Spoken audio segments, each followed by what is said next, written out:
on est parti. Petite vidéo, comme voilà, je vous ai posé la question sur Instagram, en fait je me suis mis à regarder le Prime de Dals hier soir. Forcément, j'ai envie de dire. Et donc au début, je me suis dit, bon, bah allez, je vais répondre aux questions sur Insta. Et puis au final, j'ai reçu énormément de questions. Je m'y attendais un petit peu parce que c'est vrai que je pense que c'est un petit peu la controverse du moment, voilà. Et donc je me suis dit, bah au final, autant que je profite du Prime, que je regarde vraiment bien tous les détails et que je prépare une petite vidéo, voilà, pour occuper mon dimanche en plus, donc c'est nickel. Donc j'espère que vous avez apprécié ce premier Prime. Moi, j'ai vraiment aimé. J'ai vraiment aimé, bon, forcément des petites choses à dire, mais je vais en parler. On est parti, j'ai fait une petite note, déjà. J'ai fait ça en mode professionnel, hein. Alors déjà, juste, voilà, la danse d'ouverture était oufissime. C'est ce qui m'a un peu le plus vraiment fait mal au cœur, je dirais. C'est que la danse d'ouverture, enfin, c'est toujours le moment qui est avec le plus d'adrénaline, voilà, quand tu démarres la saison, la danse d'ouverture, c'est... Ouais, c'est le moment magique. Donc j'ai trouvé les petits effets au départ avec les petites lumières autour des danseurs, que c'était vraiment trop beau et j'ai fait oh non, j'aurais tellement kiffé. Mais bon voilà, donc ça vraiment chapeau à tous pour la danse d'ouverture parce qu'elle était top. Le show de la musique j'ai trouvé très bien. Et puis Camille avec son extincteur, voilà, j'ai trouvé ça vraiment cool. Voilà, il y a toujours le côté décalé de Camille et qui je trouve apporte un petit quelque chose à l'émission. Donc voilà, danse d'ouverture au top, de revoir les copains sur le parquet, ça fait bizarre aussi. Mais voilà, bravo à tous pour ça.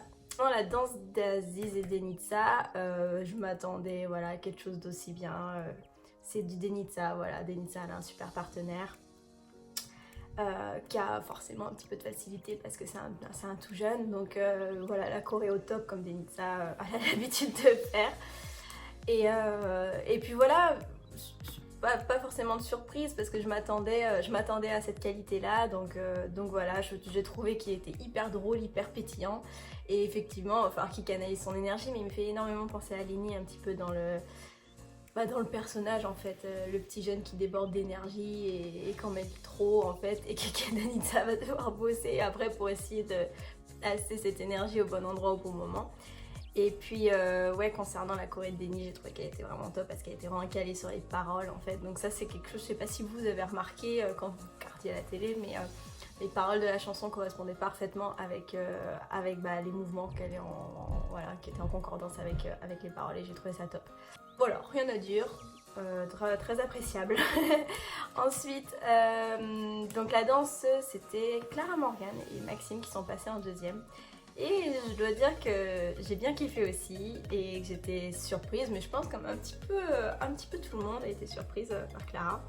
Par contre, je dois dire que la musique n'était pas forcément la plus facile pour interpréter un tango argentin là-dessus.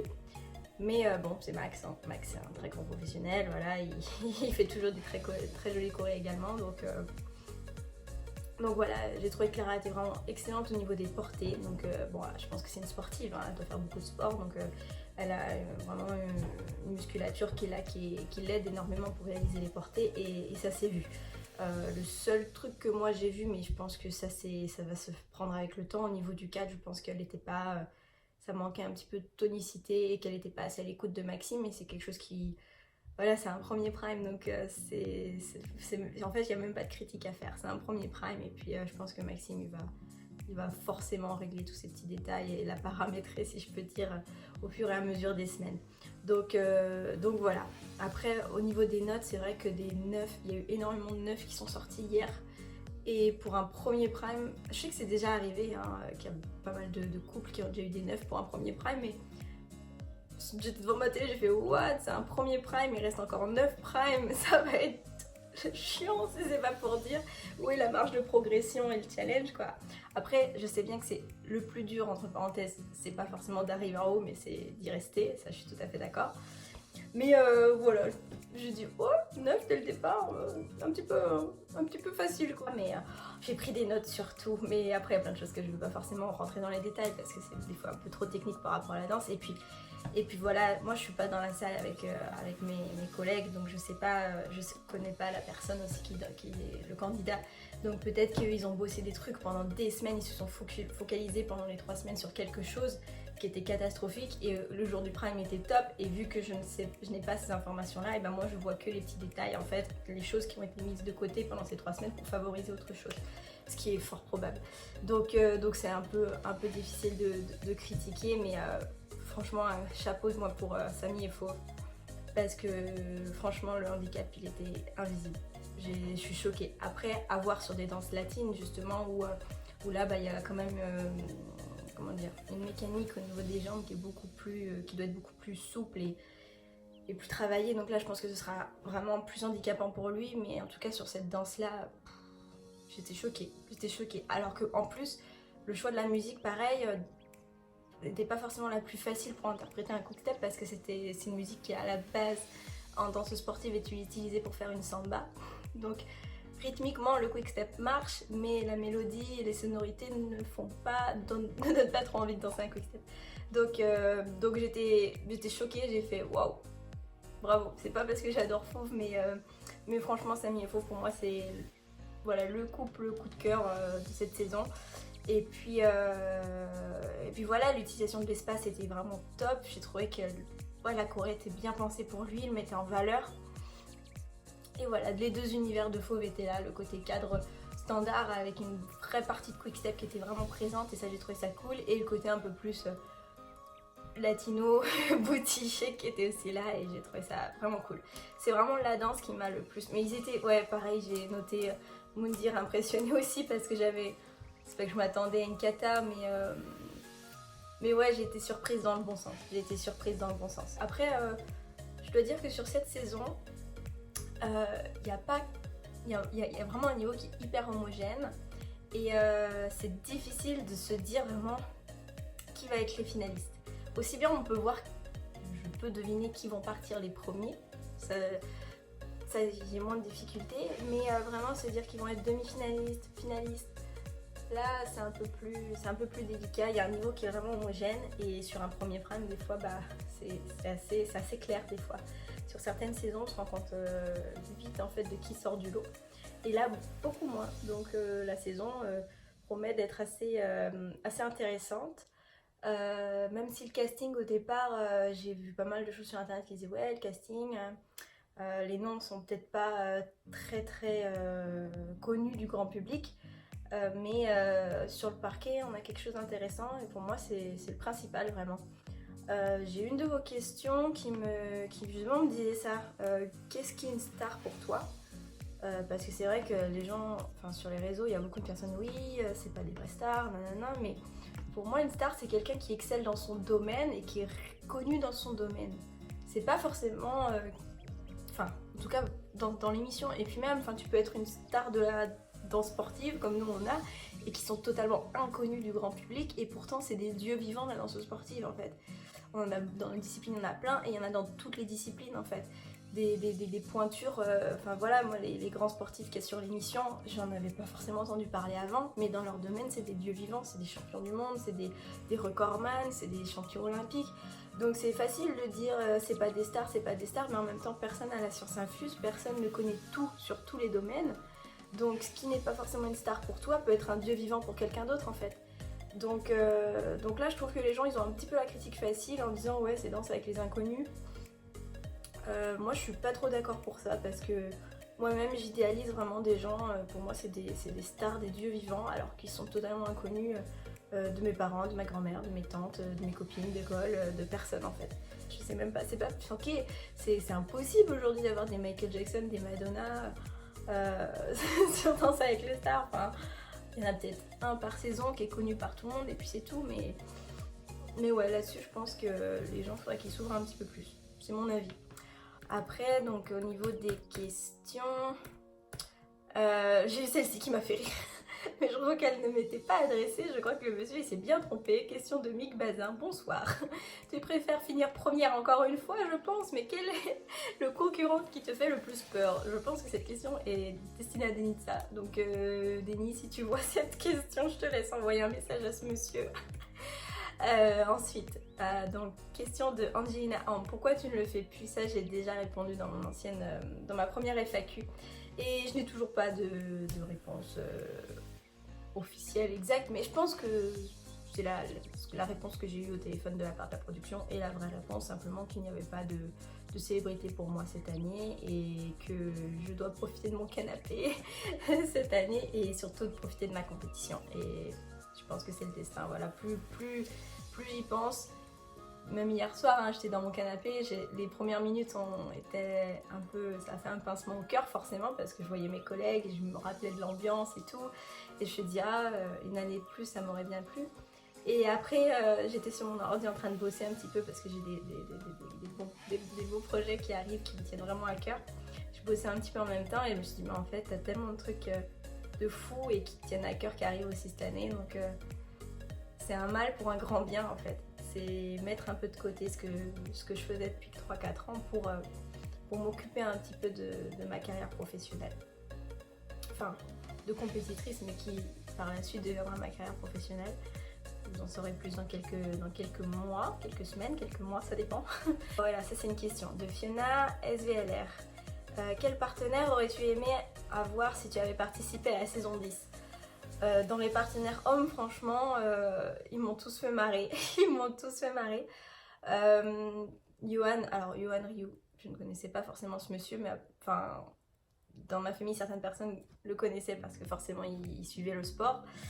Non mais c'est un clown ce mec, c'est un phénomène, il est tellement drôle, mais je crois qu'il fait même pas exprès d'être drôle, je sais pas, franchement je me suis tapé des barres de rire dans mon canapé, mais j'ai jamais autant rigolé, franchement, c'est un truc de fou. Pourtant j'ai dansé avec 2 humoristes qui m'ont bien fait rire aussi, après avoir à l'entraînement, parce que ce qu'il y a à la télé et ce qu'il y a dans la salle de danse, c'est pas toujours la même chose.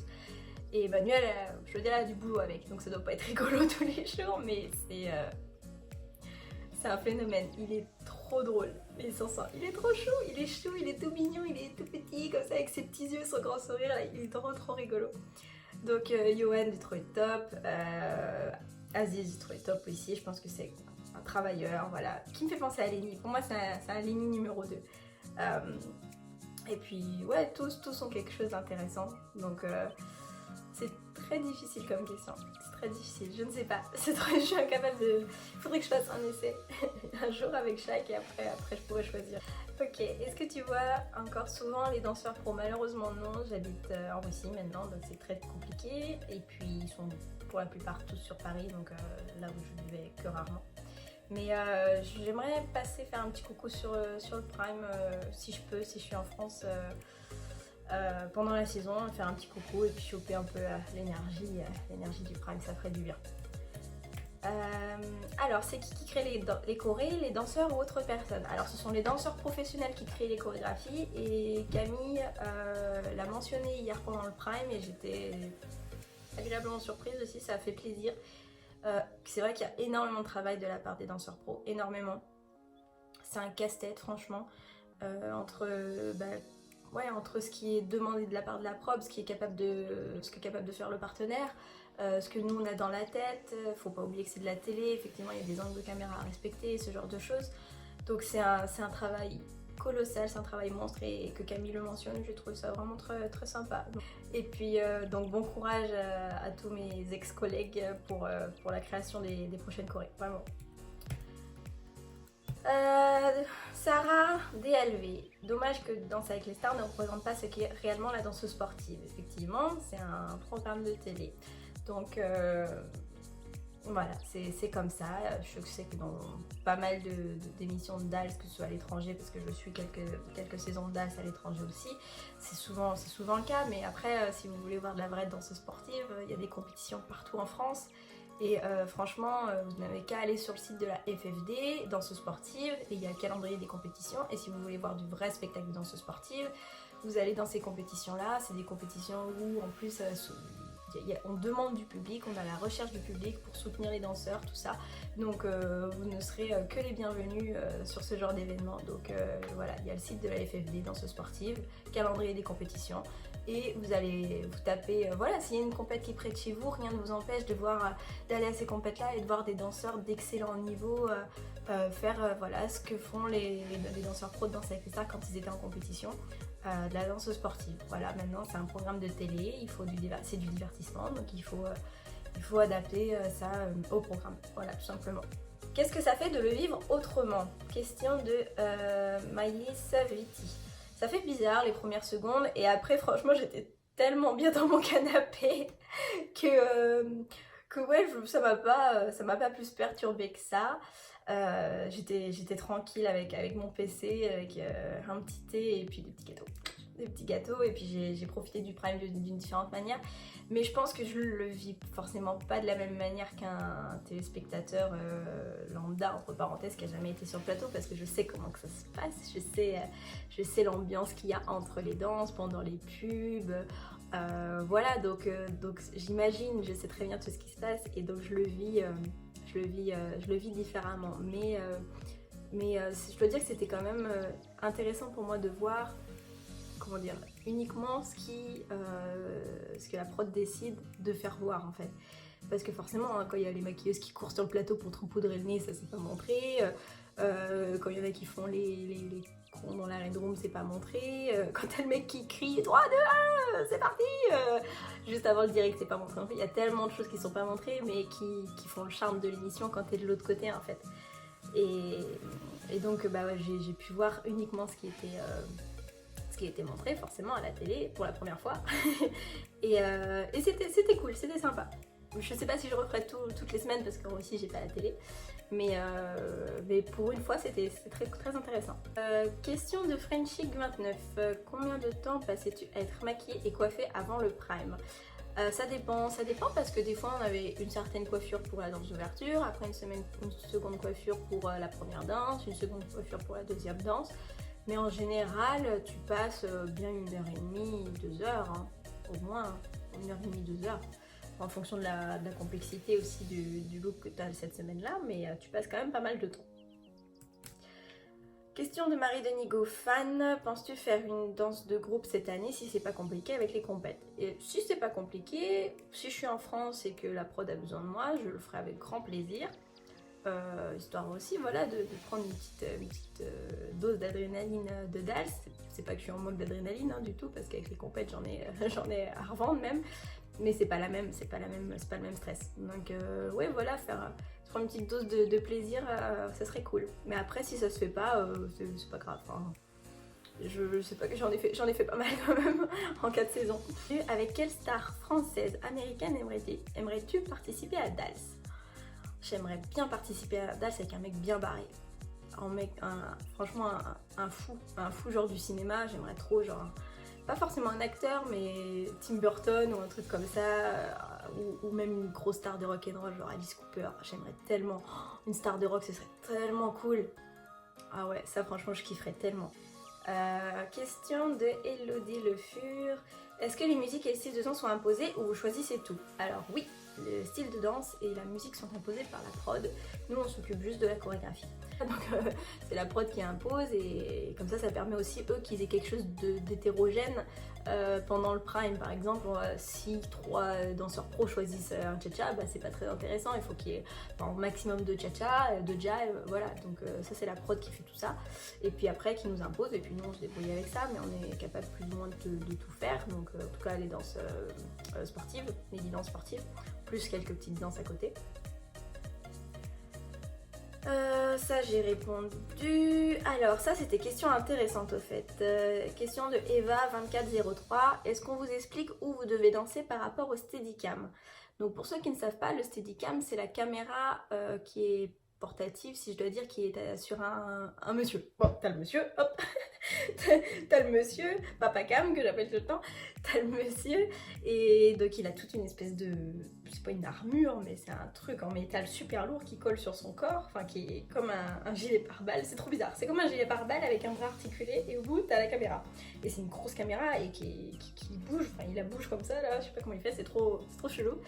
Et en fait, ce qui se passe, c'est que en milieu de semaine, on envoie la choré, donc on a fait, bon, qui est forcément pas terminé, mais l'ébauche, voilà, on envoie l'ébauche de notre choré à la prod, qui l'envoie au Steadicammer. Et comme ça, lui, après, il se fait son petit plan dans sa tête, à tel moment, je passerai par tel endroit, machin, tout ça. Et après, le jour des répètes plateau, on peaufine ça avec lui, voilà. Faudrait qu'on soit peut-être un mètre de plus à gauche, un mètre de plus en avant, voilà. Et de façon à ce que... Lui, c'est une chorégraphie qu'il a à apprendre aussi, hein. C'est un truc de fou, il apprend un schéma, il apprend... Ouais, il apprend une choré autour de la choré que nous on a fait, et il fait un travail de malade, franchement il court partout comme un fou.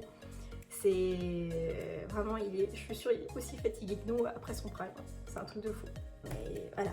Question de Léa Cos, les danseurs de Danse avec les stars sont-ils irréprochables en technique comme on l'exige des stars? Alors non, non, moi comprise, tout le monde, on est tous de bons danseurs, de danseuses sportives, certains ont même été champions plusieurs fois.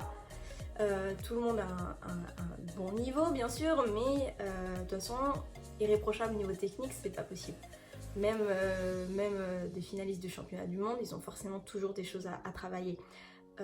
Donc d'autant plus que des fois dans Danse avec les stars, malheureusement tu prends pas forcément de cours, donc tu te remets pas forcément à jour, tu t'entraînes pas personnellement, tu travailles beaucoup pour ta star, et aussi des fois tu t'adaptes un petit peu au niveau de la personne.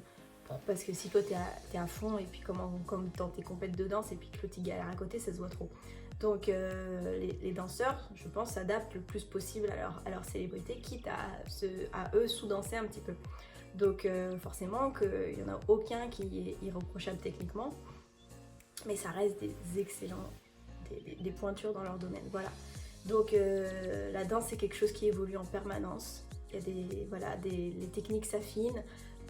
Sont de plus en plus performantes, donc voilà, c'est une perpétuelle remise en question et remise à niveau si tu veux être toujours au top, et ce qui est malheureusement pas toujours compatible avec Danse avec les stars, c'est comme ça. Alors, question de Celle Baron, ton avis? Moi je suis un peu déçue des chorés qui ne correspondent pas souvent aux danses. Difficile à juger, c'est pas moi qui fais toutes les chorés, ça c'est clair et net, et ce n'est pas les danseurs professionnels qui choisissent non plus leur musique.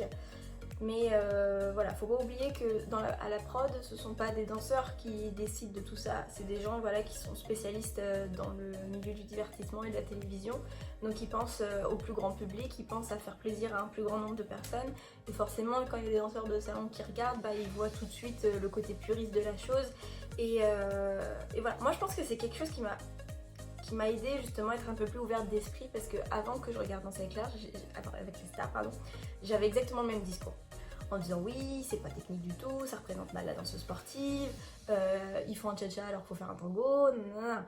Mais quand t'es dedans, tu finis par comprendre en fait que aucun choix n'est anodin, et que en fait c'est pour le bien de l'émission et pour l'hétérogénéité de l'émission, pour pas que ce soit plat en fait, et pour pas que ce soit toujours les mêmes musiques qui reviennent. Donc voilà, et puis les danseurs ils font tous leur maximum pour faire des chorés qui plaisent au plus grand nombre, qui aillent avec la célébrité et qui conviennent aux exigences de la production. Donc c'est comme ça, et je pense que les gens devraient comprendre que tout ce qui est fait sur l'émission en direct, c'est la meilleure version de ce qui est possible avec cette combinaison là, c'est-à-dire musique,